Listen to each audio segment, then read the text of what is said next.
Beauty and the Beast. Once upon a time, in a very far-off country, there lived a merchant who had been so fortunate in all his undertakings that he was enormously rich. As he had, however, 6 sons and 6 daughters, he found that his money was not too much to let them all have everything they fancied, as they were accustomed to do. But one day a most unexpected misfortune befell them. Their house caught fire and was speedily burnt to the ground, with all the splendid furniture, the books, pictures, gold, silver, and precious goods it contained, and this was only the beginning of their troubles. Their father, who had until this moment prospered in all ways, suddenly lost every ship he had upon the sea, either by dint of pirates, shipwreck, or fire. Then he heard that his clerks in distant countries, whom he trusted entirely, had proved unfaithful, and at last from great wealth he fell into the direst poverty. All that he had left was a little house in a desolate place at least 100 leagues from the town in which he had lived, and to this he was forced to retreat with his children, who were in despair at the idea of leading such a different life. Indeed, the daughters at first hoped that their friends, who had been so numerous while they were rich, would insist on their staying in their houses now they no longer possessed one. But they soon found that they were left alone, and that their former friends even attributed their misfortunes to their own extravagance, and showed no intention of offering them any help. So nothing was left for them but to take their departure to the cottage, which stood in the midst of a dark forest, and seemed to be the most dismal place upon the face of the earth. As they were too poor to have any servants, the girls had to work hard, like peasants, and the sons, for their part, cultivated the fields to earn their living. Roughly clothed and living in the simplest way, the girls regretted unceasingly the luxuries and amusements of their former life. Only the youngest tried to be brave and cheerful. She had been as sad as anyone when misfortune overtook her father, but, soon recovering her natural gaiety, she set to work to make the best of things, to amuse her father and brothers as well as she could, and to try to persuade her sisters to join her in dancing and singing. But they would do nothing of the sort, and, because she was not as doleful as themselves, they declared that this miserable life was all she was fit for. But she was really far prettier and cleverer than they were. Indeed, she was so lovely that she was always called Beauty. After 2 years, when they were all beginning to get used to their new life, something happened to disturb their tranquility. Their father received the news that one of his ships, which he had believed to be lost, had come safely into port with a rich cargo.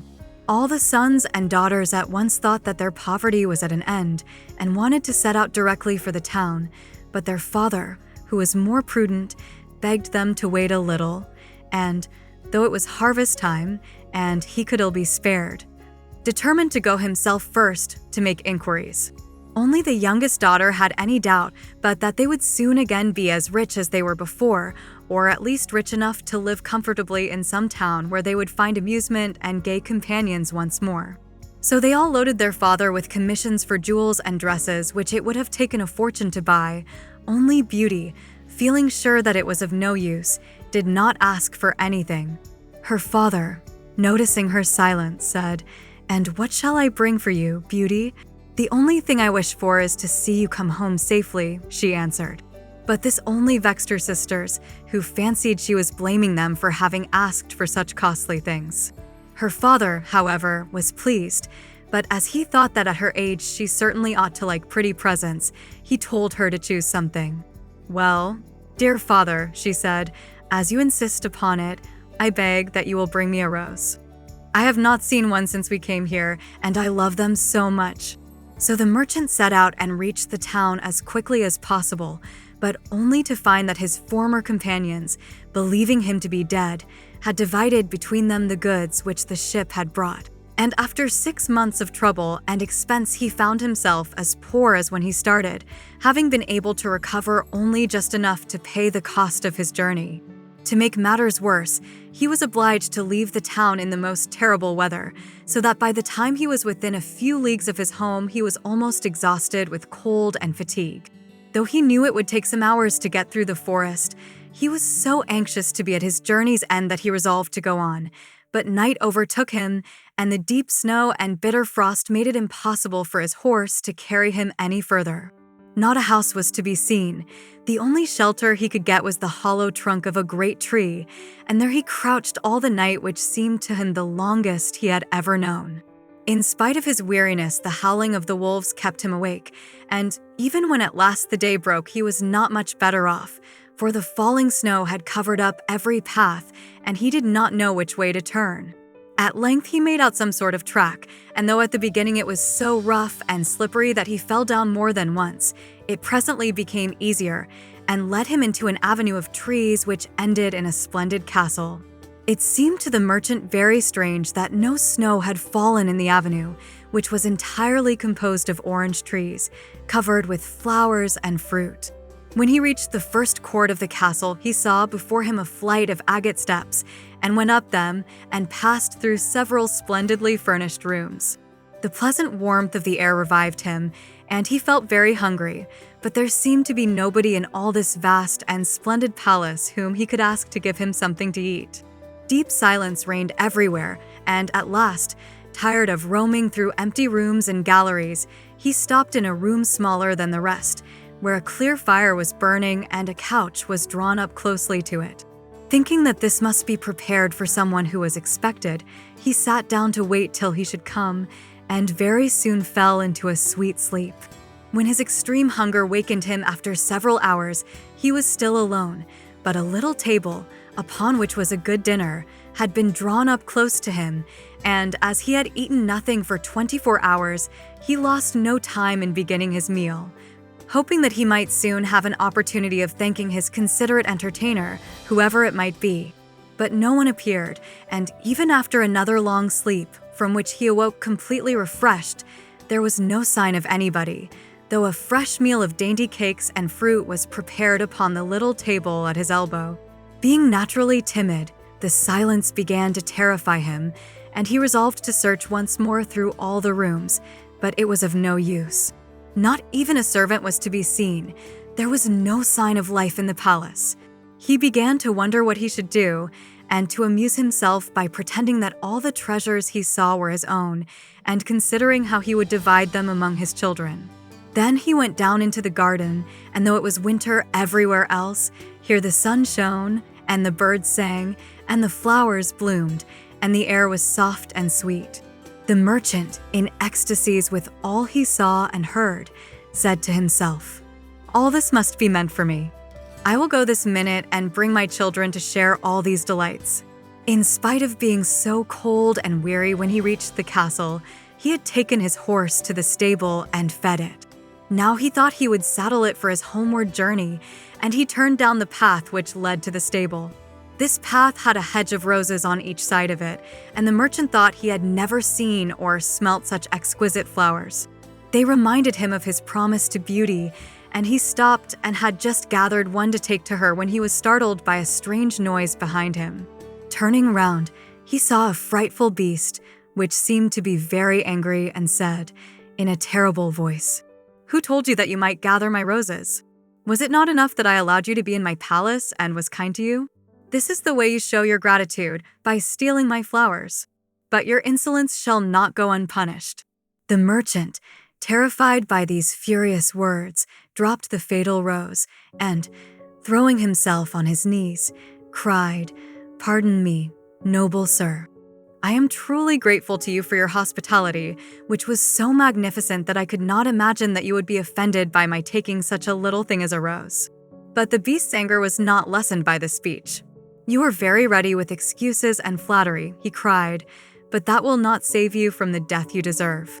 "Alas," thought the merchant, "if my daughter could only know what danger her rose has brought me into." And in despair he began to tell the beast all his misfortunes and the reason of his journey, not forgetting to mention Beauty's request. "A king's ransom would hardly have procured all that my other daughters asked," he said, "but I thought that I might at least take Beauty her rose. I beg you to forgive me, for you see I meant no harm." The beast considered for a moment, and then he said, in a less furious tone, "I will forgive you on one condition, that is, that you will give me one of your daughters." "Ah," Cried the merchant, "If I were cruel enough to buy my own life at the expense of one of my children's, what excuse could I invent to bring her here?" "No excuse would be necessary," answered the beast. "If she comes at all, she must come willingly. On no other condition will I have her. See if any one of them is courageous enough and loves you well enough to come and save your life. You seem to be an honest man, so I will trust you to go home. I give you a month to see if either of your daughters will come back with you and stay here to let you go free. If neither of them is willing, you must come alone, after bidding them goodbye forever, for then you will belong to me. And do not imagine that you can hide from me, for if you fail to keep your word, I will come and fetch you," added the beast grimly. The merchant accepted this proposal, though he did not really think any of his daughters could be persuaded to come. He promised to return at the time appointed, and then, anxious to escape from the presence of the beast, he asked permission to set off at once. But the beast answered that he could not go until next day. "Then you will find a horse ready for you," he said. "Now go and eat your supper and await my orders."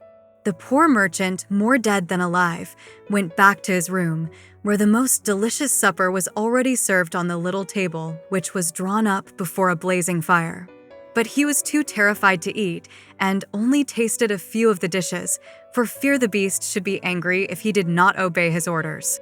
When he had finished, he heard a great noise in the next room, which he knew meant that the beast was coming. As he could do nothing to escape his visit, the only thing that remained was to seem as little afraid as possible. So when the beast appeared and asked roughly if he had supped well, the merchant answered humbly that he had, thanks to his host's kindness. Then the beast warned him to remember their agreement and to prepare his daughter exactly for what she had to expect. "Do not get up tomorrow," he added, "until you see the sun and hear a golden bell ring. Then you will find your breakfast waiting for you here, and the horse you are to ride will be ready in the courtyard. He will also bring you back again when you come with your daughter a month hence. Farewell. Take a rose to Beauty and remember your promise." The merchant was only too glad when the beast went away, and though he could not sleep for sadness, he lay down until the sun rose. Then, after a hasty breakfast, he went to gather Beauty's rose and mounted his horse, which carried him off so swiftly that in an instant he had lost sight of the palace, and he was still wrapped in gloomy thoughts when it stopped before the door of the cottage. His sons and daughters, who had been very uneasy at his long absence, rushed to meet him, eager to know the result of his journey, which, seeing him mounted upon a splendid horse and wrapped in a rich mantle, they supposed to be favorable. He hid the truth from them at first, only saying sadly to Beauty as he gave her the rose, "Here is what you asked me to bring you. You little know what it has cost." But this excited their curiosity so greatly that presently he told them his adventures from beginning to end, and then they were all very unhappy. The girls lamented loudly over their lost hopes, and the sons declared that their father should not return to this terrible castle, and began to make plans for killing the beast if it should come to fetch him.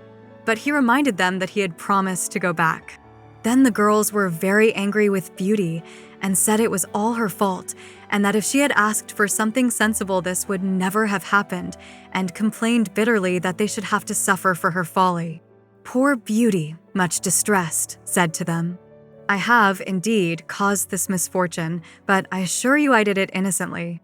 Who could have guessed that to ask for a rose in the middle of summer would cause so much misery? But as I did the mischief, it is only just that I should suffer for it.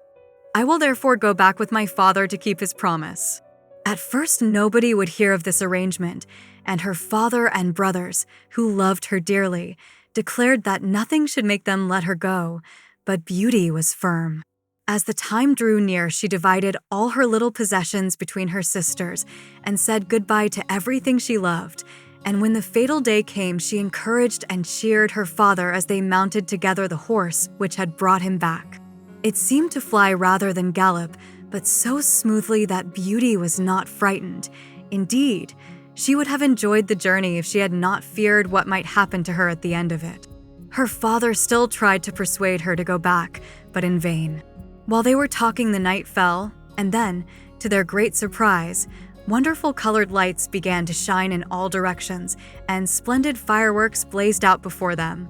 All the forest was illuminated by them, and even felt pleasantly warm. though it had been bitterly cold before. This lasted until they reached the avenue of orange trees, where were statues holding flaming torches, and when they got nearer to the palace, they saw that it was illuminated from the roof to the ground, and music sounded softly from the courtyard. "The beast must be very hungry," said Beauty, trying to laugh, "if he makes all this rejoicing over the arrival of his prey." But in spite of her anxiety, she could not help admiring all the wonderful things she saw. The horse stopped at the foot of the flight of steps leading to the terrace, and when they had dismounted, her father led her to the little room he had been in before, where they found a splendid fire burning and the table daintily spread with a delicious supper. The merchant knew that this was meant for them, and Beauty, who was rather less frightened now that she had passed through so many rooms and seen nothing of the beast, was quite willing to begin, for her long ride had made her very hungry.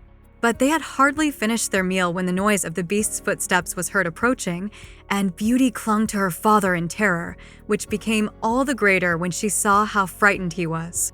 But when the beast really appeared, though she trembled at the sight of him, she made a great effort to hide her terror and saluted him respectfully. This evidently pleased the beast. After looking at her, he said, in a tone that might have struck terror into the boldest heart, though he did not seem to be angry, "Good evening, old man." "Good evening, Beauty." The merchant was too terrified to reply, but Beauty answered sweetly, "Good evening, beast." "Have you come willingly?" asked the beast. "Will you be content to stay here when your father goes away?" Beauty answered bravely that she was quite prepared to stay. "I am pleased with you," said the beast. "As you have come of your own accord, you may stay. As for you, old man," he added, turning to the merchant, "at sunrise tomorrow you will take your departure. When the bell rings, get up quickly and eat your breakfast, and you will find the same horse waiting to take you home. But remember that you must never expect to see my palace again." Then turning to Beauty, he said, "Take your father into the next room and help him to choose everything you think your brothers and sisters would like to have. You will find 2 traveling trunks there. Fill them as full as you can. It is only just that you should send them something very precious as a remembrance of yourself." Then he went away after saying, "Goodbye, Beauty. Goodbye, old man."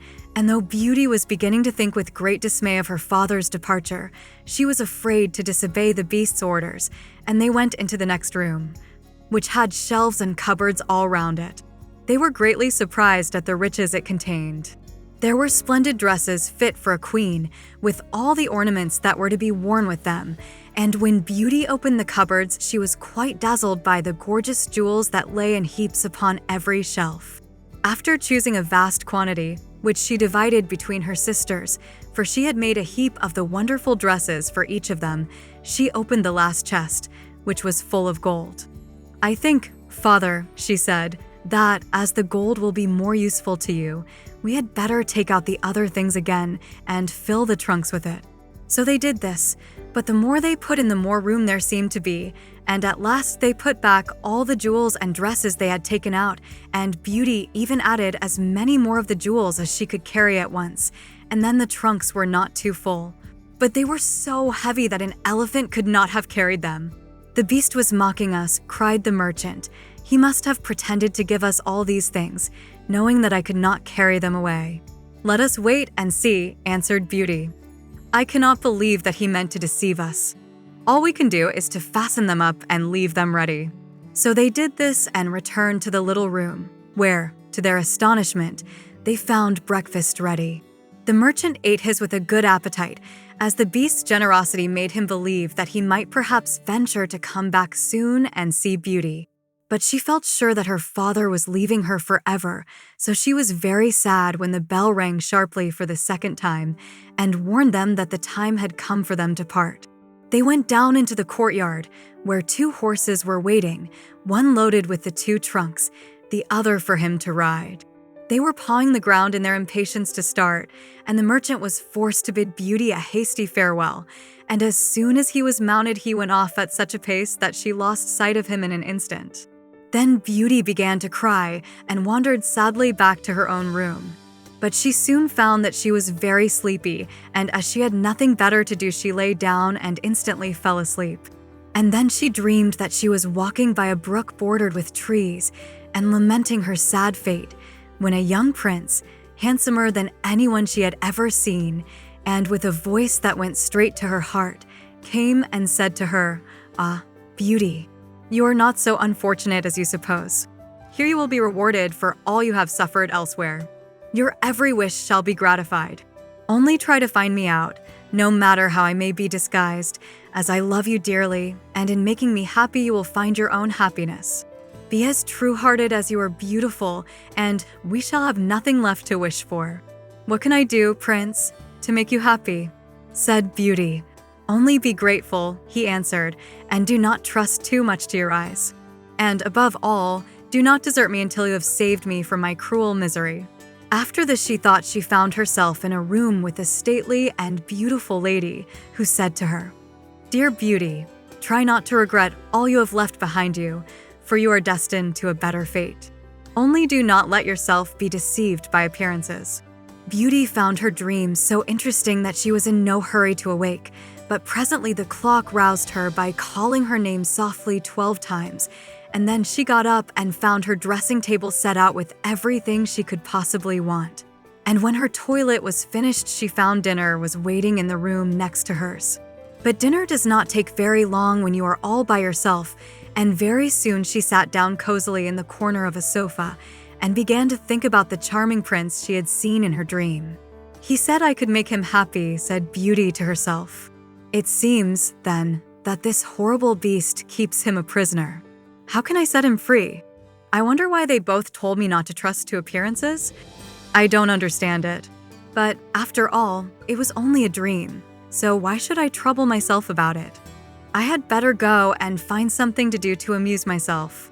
So she got up and began to explore some of the many rooms of the palace. The first she entered was lined with mirrors, and Beauty saw herself reflected on every side and thought she had never seen such a charming room.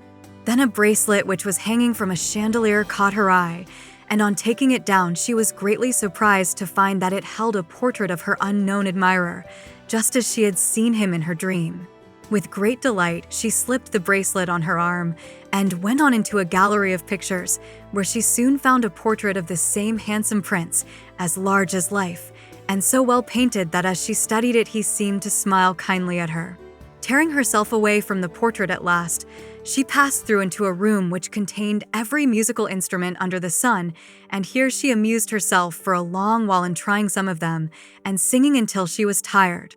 The next room was a library, and she saw everything she had ever wanted to read, as well as everything she had read, and it seemed to her that a whole lifetime would not be enough to even read the names of the books. There were so many. By this time it was growing dusk, and wax candles in diamond and ruby candlesticks were beginning to light themselves in every room.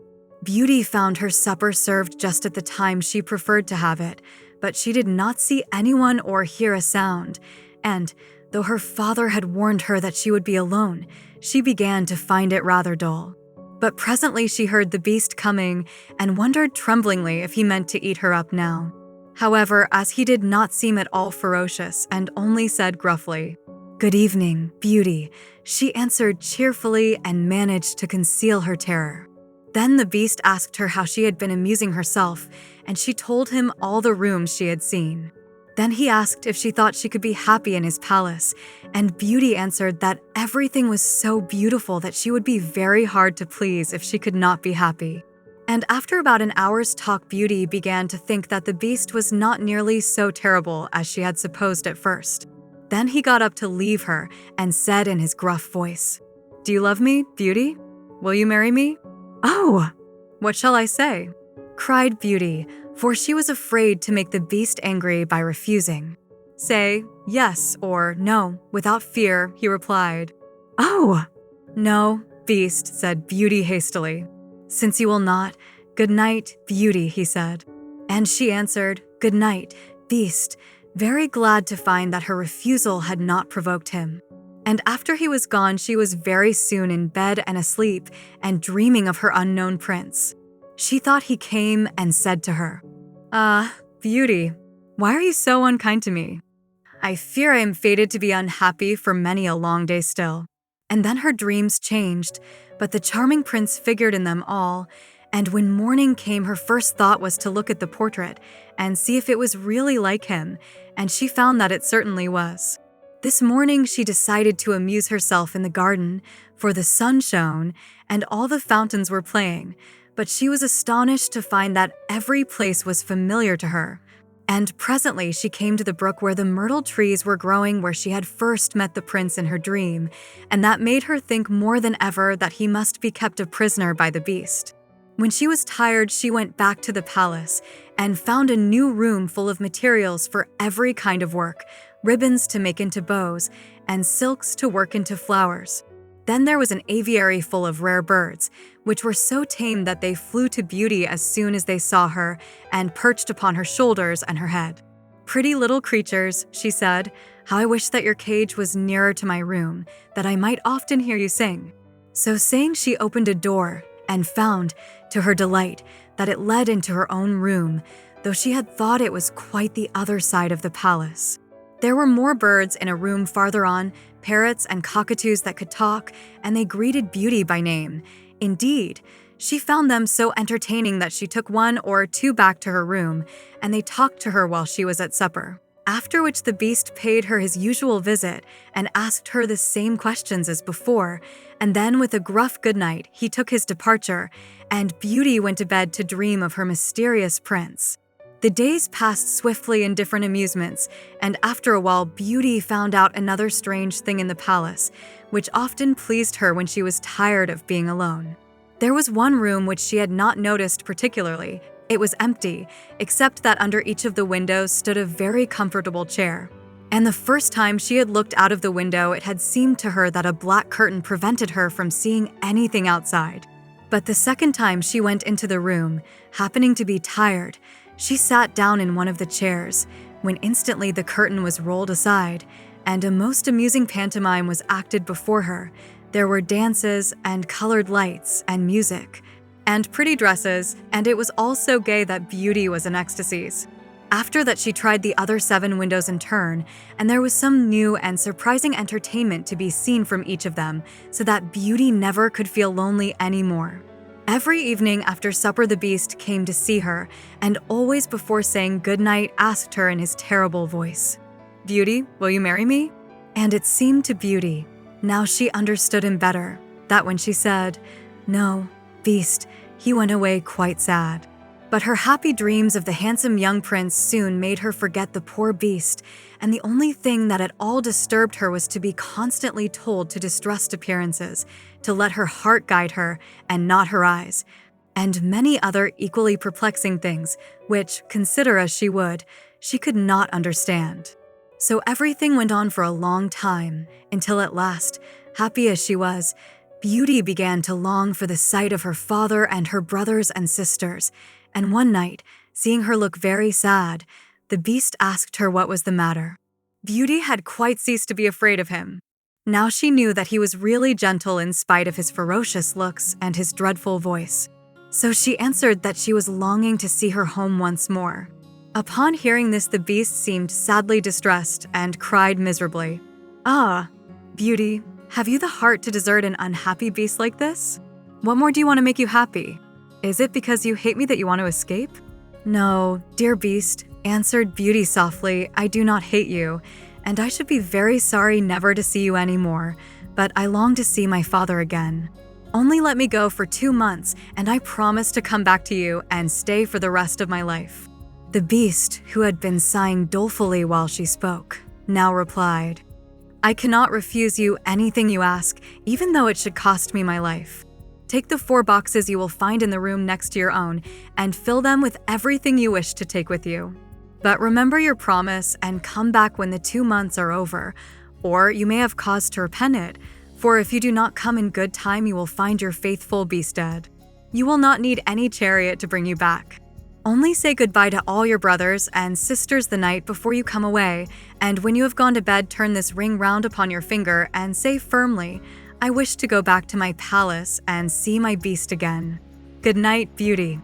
Fear nothing, sleep peacefully, and before long you shall see your father once more.'" As soon as Beauty was alone, she hastened to fill the boxes with all the rare and precious things she saw about her, and only when she was tired of heaping things into them did they seem to be full. Then she went to bed, but could hardly sleep for joy. And when at last she did begin to dream of her beloved prince, she was grieved to see him stretched upon a grassy bank, sad and weary, and hardly like himself. "What is the matter?" she cried. He looked at her reproachfully and said, "How can you ask me, cruel one? Are you not leaving me to my death, perhaps?" "Ah, don't be so sorrowful," cried Beauty. "I am only going to assure my father that I am safe and happy. I have promised the beast faithfully that I will come back, and he would die of grief if I did not keep my word." "What would that matter to you?" said the prince. "Surely you would not care?" "Indeed, I should be ungrateful if I did not care for such a kind beast," cried Beauty indignantly. "I would die to save him from pain. I assure you it is not his fault that he is so ugly." Just then a strange sound woke her. Someone was speaking not very far away, and opening her eyes she found herself in a room she had never seen before, which was certainly not nearly so splendid as those she was used to in the beast's palace. Where could she be? She got up and dressed hastily, and then saw that the boxes she had packed the night before were all in the room. While she was wondering by what magic the beast had transported them and herself to this strange place, she suddenly heard her father's voice and rushed out and greeted him joyfully. Her brothers and sisters were all astonished at her appearance, as they had never expected to see her again, and there was no end to the questions they asked her. She had also much to hear about what had happened to them while she was away, and of her father's journey home. But when they heard that she had only come to be with them for a short time, and then must go back to the beast's palace forever, they lamented loudly. Then Beauty asked her father what he thought could be the meaning of her strange dreams, and why the prince constantly begged her not to trust to appearances. After much consideration, he answered, "You tell me yourself that the beast, frightful as he is, loves you dearly and deserves your love and gratitude for his gentleness and kindness. I think the prince must mean you to understand that you ought to reward him by doing as he wishes you to, in spite of his ugliness." Beauty could not help seeing that this seemed very probable. Still, when she thought of her dear prince who was so handsome, she did not feel at all inclined to marry the beast. At any rate, for 2 months she need not decide, but could enjoy herself with her sisters. But though they were rich now and lived in town again and had plenty of acquaintances, Beauty found that nothing amused her very much, and she often thought of the palace, where she was so happy, especially as at home she never once dreamed of her dear prince, and she felt quite sad without him. Then her sisters seemed to have got quite used to being without her, and even found her rather in the way, so she would not have been sorry when the 2 months were over but for her father and brothers, who begged her to stay, and seemed so grieved at the thought of her departure that she had not the courage to say goodbye to them. Every day when she got up she meant to say it at night, and when night came she put it off again, until at last she had a dismal dream which helped her to make up her mind. She thought she was wandering in a lonely path in the palace gardens, when she heard groans which seemed to come from some bushes hiding the entrance of a cave, and running quickly to see what could be the matter, she found the beast stretched out upon his side, apparently dying. He reproached her faintly with being the cause of his distress, and at the same moment a stately lady appeared, and said very gravely, "Ah, Beauty, you are only just in time to save his life. See what happens when people do not keep their promises. If you had delayed 1 day more, you would have found him dead." Beauty was so terrified by this dream that the next morning she announced her intention of going back at once, and that very night she said goodbye to her father and all her brothers and sisters. And as soon as she was in bed, she turned her ring round upon her finger and said firmly, "I wish to go back to my palace and see my beast again," as she had been told to do. Then she fell asleep instantly and only woke up to hear the clock saying "Beauty, Beauty" 12 times in its musical voice, which told her at once that she was really in the palace once more. Everything was just as before, and her birds were so glad to see her. But Beauty thought she had never known such a long day, for she was so anxious to see the beast again that she felt as if supper time would never come. But when it did come and no beast appeared, she was really frightened. So, after listening and waiting for a long time, she ran down into the garden to search for him. Up and down the paths and avenues ran poor Beauty, calling him in vain, for no one answered, and not a trace of him could she find, until at last, quite tired, she stopped for a minute's rest, and saw that she was standing opposite the shady path she had seen in her dream. She rushed down it, and, sure enough, there was the cave, and in it lay the beast, asleep, as Beauty thought. Quite glad to have found him, she ran up and stroked his head, but, to her horror, he did not move or open his eyes. "Oh, he is dead, and it is all my fault," said Beauty, crying bitterly. But then, looking at him again, she fancied he still breathed, and, hastily fetching some water from the nearest fountain, she sprinkled it over his face, and, to her great delight, he began to revive. "Oh, beast, how you frightened me," she cried. "I never knew how much I loved you until just now, when I feared I was too late to save your life. Can you really love such an ugly creature as I am?" said the beast faintly. "Ah, Beauty, you only came just in time.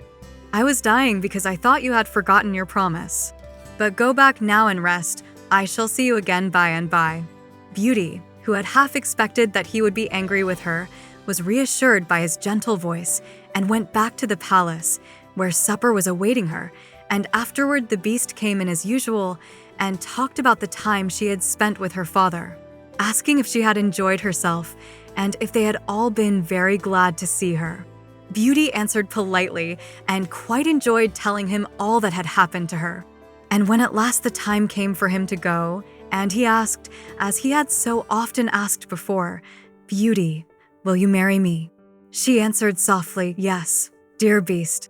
As she spoke, a blaze of light sprang up before the windows of the palace, fireworks crackled and guns banged, and across the avenue of orange trees, in letters all made of fireflies, was written, "Long live the prince and his bride." Turning to ask the beast what it could all mean, Beauty found that he had disappeared, and in his place stood her long-loved prince. At the same moment, the wheels of a chariot were heard upon the terrace, and two ladies entered the room. One of them Beauty recognized as the stately lady she had seen in her dreams. The other was also so grand and queenly that Beauty hardly knew which to greet first. But the one she already knew said to her companion, "Well, Queen, this is Beauty, who has had the courage to rescue your son from the terrible enchantment. They love one another, and only your consent to their marriage is wanting to make them perfectly happy." "I consent with all my heart," cried the queen. "How can I ever thank you enough, charming girl, for having restored my dear son to his natural form?" And then she tenderly embraced Beauty and the prince, who had meanwhile been greeting the fairy and receiving her congratulations. "Now," said the fairy to Beauty, "I suppose you would like me to send for all your brothers and sisters to dance at your wedding?" And so she did, and the marriage was celebrated the very next day with the utmost splendor, and Beauty and the prince lived happily ever after.